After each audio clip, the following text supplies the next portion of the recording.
This is called a 7-segment display.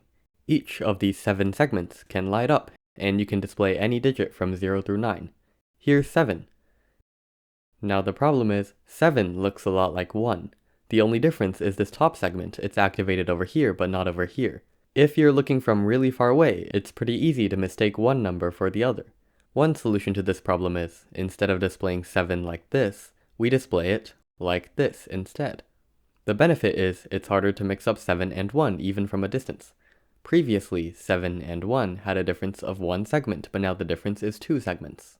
This middle segment isn't lit up over here, and this other segment isn't lit up over here. This 2-segment difference is also present between 7 and every other number. It's hard to misread our new 7 as a 4 because doing so would require hallucinating 2 segments, which is unlikely. Now the problem, of course, is that this looks a little bit awkward, and it might throw some people off. Let's ignore that problem though. I promise this video will be more interesting that way. Now back to where we were. We aren't done, because even though the problem with 1 and 7 is solved, there are still lots more problems. For example, 8 is very similar to 6 and 0 and 9. In each case, the difference is only 1 segment, which is a problem because it's pretty easy to misread the number 8. This begs the question, is there a way to rewrite the 10 digits in a way that completely solves this problem? Is it possible to have 10 symbols such that each pair of them has a difference of at least 2 segments? The answer is yes. These 10 symbols work. If you select any pair, the difference will be at least 2 segments, making it hard to misread one symbol as another. So this is already better than our current system in the sense that it's harder to misread. In terms of being practical to use, it might need a little work, but I'm not going to make practicality the focus of this video. As I said before, it wouldn't be as interesting that way. Anyway, it's not very hard to find 10 symbols that work. I encourage you to try it yourself. Just start at the beginning and keep writing symbols that don't conflict with the ones you already wrote. When I say conflict, I mean have a 1-segment difference. If you already have 1 written down, you can't write 7 because that would conflict with 1, but you can write our modified 7 because that doesn't conflict with 1. And you just keep writing symbols until you have 10 of them written down, and there you have it, your very own number system that is technically more efficient than the one we use. Also, a trick you can do to speed things up is to convert each symbol to binary like this, 0s and 1s. Each symbol can be represented with a binary string of length 7. Each digit, each bit, corresponds to one of the 7 segments. 0 if that segment is off, 1 if it's on. To find the segment difference between 2 symbols, just line their binary strings up and count how many differences there are, how many bits are flipped. In this case, the segment difference is 1, and so is the number of flipped bits. So, these 2 strings can't be together because they conflict with each other, only 1 bit flip. And once we get 10 binary strings and make sure none of them conflict with each other, we are done. If we want to, we could convert each of these strings back into symbol form, but there's no need. The binary string notation is simpler, so for the rest of the video I won't be using the symbols anymore. So now we have 10 binary strings that can't be easily confused for each other.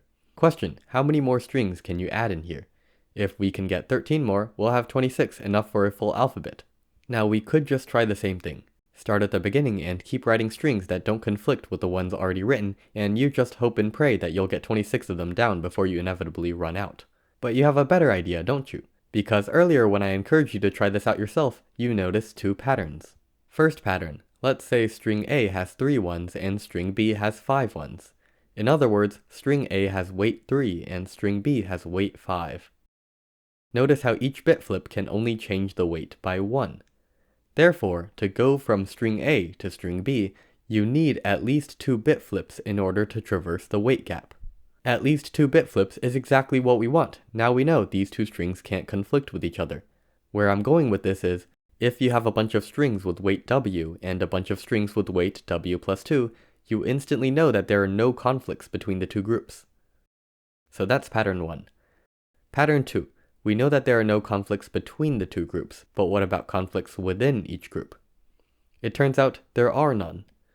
When you have 2 different strings with the same weight, there are always at least 2 flipped bits. If, say, there were only 1 flipped bit, that would imply the 2 strings have different weights, because each bit flip changes the weight. But the 2 strings can't have different weights, because they're both in the same group.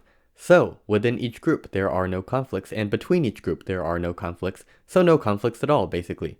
You can put all these strings in the same list without any issues.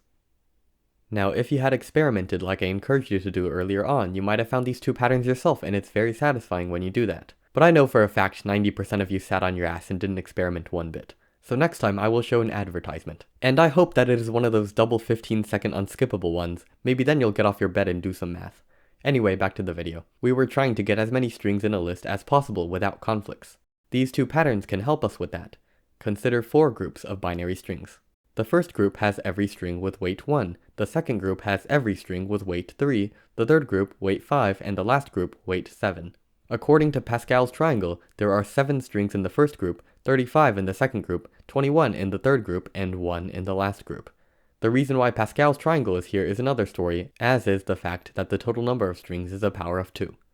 But anyway, we now have a list of 64 binary strings, and according to our two patterns, none of the strings conflict with each other. Amazing! If we convert each of these strings into symbols, we will have enough for the entire alphabet, the entire uppercase alphabet, all 10 digits, and 2 more to spare. But can we add more binary strings to our list? Or is 64 the maximum? I once again encourage you to pause the video here and try to answer these questions.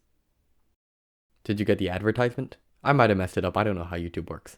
Anyway, the answer to this question is no, 64 is the maximum number. If you add any more, there will always be a conflict. Why? Well, let's try making a list of 65 binary strings and let's see what goes wrong. Start at the beginning. First, we have 11011101. Why not? I just picked a random string, it doesn't matter. Now take the string and flip the last bit.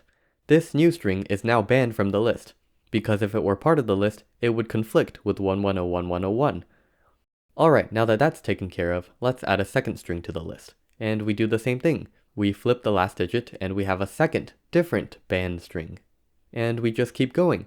After 64 strings are in the list, we have 64 different banned strings. No duplicates or anything like that. Now let's try to add a 65th string. There's a problem here. There are only 128 total binary strings because each bit has 2 possible states, and there are 7 bits, so 2 to the power of 7 equals 128. Now there are 64 strings in the list and the other 64 strings are all banned, so we're stuck. Therefore, the maximum possible number of strings in a conflict-free list is 64. If you pick out any 2 strings, there will be at least 2 bits of difference between them, but that won't be true for a list of 65 strings. So now we can go over to the chart and fill one space in. Oh yeah, this is the chart. Over here is the length of the binary string, which for us was 7. Over here is the bit flip requirement, which for us was 2. Recall that all strings had to be different from each other by at least 2 bits. 2 bit flips, that's what bit flip requirement means. If your 2 strings don't meet the bit flip requirement, that's a conflict. Just keep that in mind because the definition will change based on what the bit flip requirement is. Previously, conflicts only happened when there was exactly 1 bit flip, but if, say, the bit flip requirement is 5 instead of 2, then 4 bit flips would also be a conflict. Anyway, we fill in the squares with the maximum amount of strings that you can list without any conflicts. Great! Let's try to fill out this entire chart by the end of the video. We're making great progress so far, so let's keep going. Start with this square so we can get a feel for how the chart works. We are still dealing with binary strings of length 7, but now the bit flip requirement is 6. So now, if we have a list of binary strings, each pair of strings must have at least 6 bit flips. However, when you compare the first string with the third string, you can see that they conflict with each other, only 3 bits flipped. Same thing happens when you compare the second string to the third string, only 5 bits flipped, another conflict. So let's remove the third string. Now our list is fixed. Every pair has at least 6 bit flips. Now is there a way to make this list longer, or is 2 strings the maximum? If it is, then we can just write 2 here and be done, but we need to be 100% sure, so we need to prove that a list with 3 strings in it must have conflicts.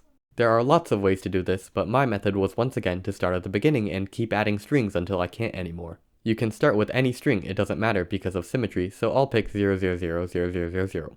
This string in particular, which I'll call the 0 string, has a special property. When you compare it to any other string, the number of bit flips is always the same as the weight of the other string, how many ones it has. This string has 4 ones, so its weight is 4, and you can see the number of bit flips is also 4. Well, what's the point of this special property? Remember that we're adding strings to a list, and the 0 string is already in the list. So, any new strings added must have at least 6 bit flips when compared to the 0 string, and that means all new strings must have weight 6 or more. Adding 1 new string with weight 6 or more is completely fine, but adding 2 new strings is a problem. As you can see, these two new strings must conflict with each other. There can only ever be 2 bit flips, since there can only be 2 zeros due to both strings being weight 6. And since the requirement is 6 bit flips, this is a conflict, and therefore you can't have a list with 3 strings in it. You can have 2 though, so 2 is the maximum length of the list. We can fill another square out. We can actually fill a lot of squares out simply by repeating the same logic we just used. Let L be the length of the string and R be the bit difference requirement. And we do the exact same thing we just did, but the numbers 7 and 6 will be replaced with L and R. I'm going to speed through it because you've already seen it, and here we are. If 2L is less than or equal to 3R, then 3 strings is impossible. That is the case for all of these squares, so in all of these squares, it is impossible to have a list with 3 strings in it. And sure enough, our old square is included. Perfect. Now does that mean we just label all these squares with 2? No, not quite, because we proved that a list with 3 strings is impossible. But that doesn't mean a list with 2 strings exists. We need to prove that separately. This is a lot easier though, because we just take the 0 string and we flip every bit. And now we have a list with 2 strings. If this doesn't satisfy the bit flip requirement, nothing will. So, does it satisfy the bit flip requirement? Well, the string length is L, so there are L bit flips, and the bit flip requirement is R. Therefore, if L is greater than or equal to R, then a list with 2 strings is possible. Otherwise, it's impossible. Here are all the squares where L is greater than or equal to R, so we can fill all of these squares in with 2. Every other square gets a 1. There's no way you can violate the bit flip requirement because you need 2 strings to even have bit flips, so a list with 1 string in it always works. Now that we've generalized this square to all these other squares, we can do the same thing with this square. Again, I'm going to speed through it because you've already seen it. If you want to, you can pause and read through it. Alright, here are the generalized results. Before we tackle the squares in this wedge, there is one more easy column to take care of. Bit flip requirement being 1 is completely meaningless because you can never have a conflict. So you can just stuff every binary string into your list and have no conflicts. Here's an example, L equals 4. There are 16 total binary strings, and any 2 of these strings always has at least 1 bit flip, so there are no conflicts and we can write 16 in the corresponding square. Same logic applies to every other square in this column as well. Now, everything up to this point had been going smoothly so far, but I got stuck here. I could not figure out how I was supposed to fill in this middle wedge. I tried analyzing the graph of all the binary strings, and I still think this approach is promising, but I only know the very fundamentals of graph theory, so this got me nowhere. Converting each string into Cartesian coordinates results in a hypercube of dimension L with each vertex representing a binary string, but I couldn't figure out what to do with that either. After some other ideas that went nowhere, I just picked out a random square and brute force tested hoping to come to some realization, and here is the screen recording of that. The string length is 7 and the bit flip requirement is 3. If you're wondering why I'm writing number of ones instead of weight, it's because I attempted this problem without googling and I didn't know there was a term for the number of ones in a string. Anyway, after some testing I eventually found a list of 10 strings without any conflicts. I tried to go for 14 but I got lazy. It turns out that brute force testing is not fun at all really, and then I converted the list of 10 binary strings into 10 symbols because why not? And there goes 20 minutes of my life. I learned next to nothing from that. Well, I guess I did get a lower bound. We now know that the number inside the square is at least 10. So then I did some more testing on this square, string length 5, bit flip requirement 3. I didn't screen record it, but I eventually found a list of 4 strings with no conflicts. So we have another lower bound. And then I did some more testing on this square because at the time my focus was still on the 7 segment display. Bit flip requirement is 4, and I found an extremely symmetrical list of 8 strings, so we have another lower bound. That's a lot of lower bounds. Can we get an upper bound? Yes, we can, but not really in the way you'd expect. Here is the last meaningful result I was able to prove. We will show that if the value of any given square is n, an upper bound of 2n can be established on the square immediately below it. A logical corollary of this fact is, if the value of any given square is n, an upper bound of 2 to the k times n can be established on the square that is k squares below it. Here is the proof. First note that this bottom square has string length L plus 1, but it has the same bit flip requirement as the square above it. Now assume, for the sake of contradiction, that this square is greater than 2n. So, if you have a list of strings with length L plus 1, there can be more than 2n strings in this list and there still won't be conflicts. Alright, remember this, we'll come back to it. Now we're going to look at this square. What this square means is, if you have a list of strings with length L, there cannot be more than n strings in that list. N is the maximum. If you have more, then there must be conflicts. Now let me ask you a question. If I take this list of strings and I add a 0 to the start of every string, does anything change? No, nothing changes, except, the strings get longer. Since every string starts with a 0, there are no bit flips added. Nothing has changed. The same goes for when you add a 1 to the start of every string. There still cannot be more than n strings in this list. Alright, now we're going to go back to that other list. This list contains more than 2n strings. Now, some of these strings start with 0 and some start with 1. We're going to sort all of these strings based on their first digit. Now we have two lists. The total number of strings across both lists is more than 2n, and also, neither list has any conflicts. Do you see the contradiction? We know from earlier that both of these lists cannot contain more than n strings, but somehow when you add them up, the total amount is more than 2n. This is a contradiction, and our proof is complete. It could be a lot more rigorous, but you get the general idea. Hopefully I didn't mess anything up. That goes for the whole video, by the way. I haven't gotten anyone to double check these proofs, which I probably should start doing at some point. Call me out in the comments if I made a mistake. Anyway, using the upper bound that we just proved, we know for sure that these two values are 4 and 8. After some more testing, I found the values of these two squares as well, and I promptly got stuck again. I did have one promising approach though, which I still think holds some merit. Look at this list, which contains 4 strings of length 5. Any pair of strings within this list has at least 3 bit flips. I found a procedure that can turn this list into another list, this one containing 8 strings of length 6. Any pair of strings within this list, again, has at least 3 bit flips. If you apply the procedure one more time, you get a list containing 16 strings of length 7, which you'll notice shatters our previous record of 10 strings. If this procedure worked indefinitely, the third column, and maybe all the columns, would have been solved, but unfortunately it stopped working here. You cannot repeat the procedure to get a list of 32 strings of length 8. Anyway, that was all the progress I got on this problem, and at this point I googled. The problem has not been completely solved. It is an open problem, but there are a lot more results I failed to prove, the most notable of which being this one. Every column corresponding to an odd bit flip requirement is the exact same as the column to its right, just shifted a little bit. Alright, that's all I have for you today. Hope you enjoyed, and I'll see you next week. Peace.